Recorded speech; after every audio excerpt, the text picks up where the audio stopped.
Pemirsa, penyaluran bantuan sosial tunai ini memang masih menuai masalah, termasuk salah satunya adalah menimbulkan kerumunan.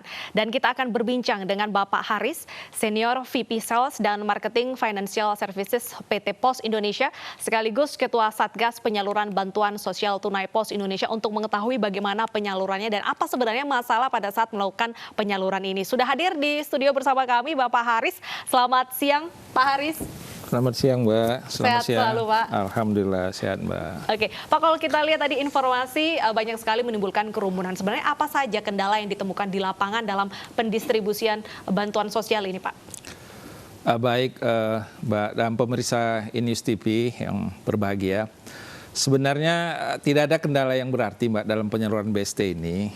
Hanya saja memang kalau kita lihat tayangan tadi, yang namanya bantuan ini, ya masyarakat itu menunggu ya Pak, masyarakat menunggu. Sehingga terkadang tadi kita sudah membuat jadwal penyaluran nih Pak, jadwal untuk mematuhi protokol kesehatan. Tapi terkadang tadi yang mungkin belum jadwalnya pun sudah datang ke kantor pos gitu ya. Baik. Karena pingin duluan dapat mendapat bantuan. Nah, hanya saja mungkin dalam pelaksanaannya kami sebenarnya melakukan koordinasi Mbak nih, koordinasi dengan pemerintah daerah sampai RT, RW untuk pengaturan penjadwalan ini. Sehingga kami juga berharap tadi nanti melalui forum ini masyarakat bisa memahami bahwa kita harus mematuhi protokol kesehatan supaya jangan pula timbul nanti bahwa pembayaran BST ini menjadi klaster baru nih Mbak kan. Nah karena itu kita menghimbau masyarakat untuk mematuhi protokol kesehatan bahwa kami akan mengatur penjadwalan dan yakinlah bahwa pembayaran ini akan kami lakukan sebaik mungkin dan semuanya akan kita lakukan dengan benar. Kemudian masyarakat jangan khawatir mereka tidak kebagian. Kami akan mengatur jadwal karena ini menjadi KPI kami bahwa dana harus tersalurkan dan masalah akuntabilitas juga. Kami harus pertanggungjawabkan ini kepada negara gitu. Jadi masyarakat tidak perlu khawatir, tidak perlu berbondong-bondong datang ke kantor pos, patuhi aturan yang sudah kami siapkan. Insya Allah kita akan lakukan dengan benar nanti. Oke. Ada berapa kabupaten atau provinsi Pak yang disalurkan oleh PT Pos? Seluruh provinsi di Indonesia, Mbak, kita lakukan penyaluran dan memang tadi sudah Mbak singgung kita khusus untuk DKI Jakarta karena ini perubahan dari sembako kemarin ke BST ini kita lakukan door to door, Mbak. Jadi sebenarnya kita dalam penyaluran BST ini melakukan 3 channel, Mbak. Pembayaran di kantor pos, kemudian kita lakukan di komunitas, kami datang merapat ke komunitas-komunitas. Kemudian yang ketiga kami lakukan dengan cara door to door. Kami langsung datang ke rumah penerima khususnya kepada yang lansia, kemudian yang difabel, kemudian yang sudah dalam kondisi sakit dan sebagainya. Itu kita lakukan Mbak, pengantaran langsung. Gitu Mbak. Nah biasanya yang menjadi salah satu masalah dalam penyaluran bantuan sosialnya adalah pendataannya. Nah ini bagaimana pembaruan pendataan agar memang bantuan sosial ini layak diterima oleh mereka yang sebenarnya memang wajib untuk menerimanya Pak? Baik Mbak, jadi sekarang ini kebetulan Bu Mensos kita ini memang konsen di masalah data ini Mbak. Jadi saat ini kami sedang melakukan pendataan ya, membantu Mbak sebenarnya. Sebenarnya domain kami itu PT Pos Indonesia sebenarnya menyalurkan. Tapi juga kami karena memang kita berhadapan langsung nih Mbak kepada penerima, momen yang pas buat kami untuk melakukan perbaikan data.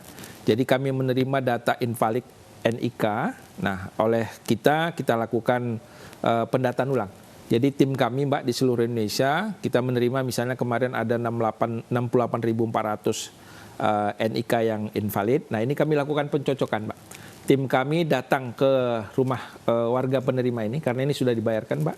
Kami datang, kita lakukan pencocokan terhadap NIK yang benar itu seperti apa. Nah ini yang salah satu proses yang sedang kami lakukan saat ini Mbak, dan kita nanti di minggu depan mengupdate hasil dari pencocokan data kita ini kepada Kemensos. Karena intinya memang kita harapkan bahwa BST ini, bantuan sosial tunai ini memang diterima oleh yang berhak gitu. Betul. Dan dasarnya memang kepada NIK tadi. Jadi memang basis utama itu NIK. Jadi kita membantu sekarang, selain kita memang menyalurkan, kita juga melakukan verifikasi ulang terhadap kebenaran NIK dari penerima. Nah ini yang menarik tadi adalah diberikan secara door to door karena ini untuk menghindari kerumunan. Pak, boleh dijelaskan mungkin mekanisme door to door ini seperti apa supaya masyarakat ini bisa sabar di rumah saja menunggu BST tersebut? Ya, Khusus untuk DKI memang ini kita lakukan door to door ya Mbak, door to door. Karena memang kita tahu penerima bantuan sosial tunai ini ada 10 juta penerima, keluarga penerima manfaat Mbak.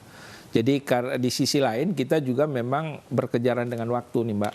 Sehingga memang kita coba pilah-pilah. Tadi Jakarta kenapa kita lakukan door to door semuanya, ini dalam rangka verifali Mbak, terkait dengan data BST sebelumnya, bantuan sembako sebelumnya. Kemudian kalau yang lainnya memang kita fokuskan terhadap masyarakat yang sakit, yang tua, yang difabel. Nah, dalam penyaluran bansos ini kami juga sudah memanfaatkan teknologi, Mbak. Jadi kita teman-teman saya nanti datang ke rumah penerima, keluarga penerima manfaat. Nanti penerima cukup menunjukkan identitas dirinya. Kemudian nanti kalau petugas saya akan men-scan QR code yang ada di surat pemberitahuan, nanti akan muncul data penerima. Kalau memang penerima sudah valid, orang itu baru kita bayarkan. Nanti sebagai pertanggungjawaban kami, penerima selain membubuhkan tanda tangannya dalam daftar nominatif yang kami bawa, kemudian kami foto juga dengan menunjukkan uang, kemudian bukti diri. Ini sebagai pertanggungjawaban kami nanti kepada Kemensos sebagai pemberi tugas kepada kami, Pak. Selain QR Code tadi ada aplikasi pengenal wajah ya Pak yang juga digunakan untuk BST ini? Betul.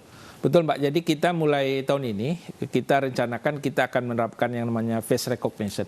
Jadi ini juga dalam rangka membantu memvalidasi bahwa penerima ini benar-benar. Nah, kita tersambung kepada servernya Dukcapil, Mbak. Kita sudah bekerja sama dengan Dirjen Dukcapil. Kita diberi akses ke servernya di sana. Jadi penerima BST datang, kita foto, Mbak. Kita foto dan itu akan nembak langsung ke server Dukcapil. Nanti pesannya akan datang bahwa orang ini betul menerima itu. Nah, hanya saja memang kami punya keterbatasan saat ini. Kita masih diberi akses 100 per hari.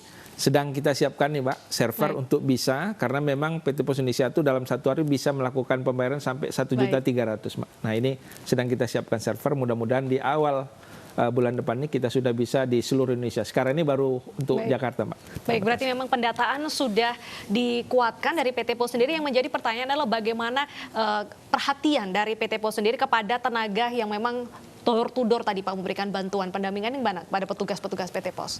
Jadi memang gini Mbak, kita kan tadi ini amanah negara diberikan kepada PT Pos, kami harus bertanggungjawabkan ini dari berbagai sisi. Nah karena itu memang kita meyakinkan kawan kita, teman-teman saya di lapangan bahwa ini amanah yang harus kita jalankan dengan baik dan benar. Nah karena itu memang kita punya skenario Mbak, terutama misalnya di hari-hari libur. Karena banyak yang lembur juga ya Pak. Betul, jadi gini Mbak, kita berharapkan sebenarnya dengan adanya BST tidak juga mengganggu kualitas layanan kami yang lain. Sehingga memang momen akhir pekan atau waktu libur itu kita manfaatkan semuanya sumber daya yang ada.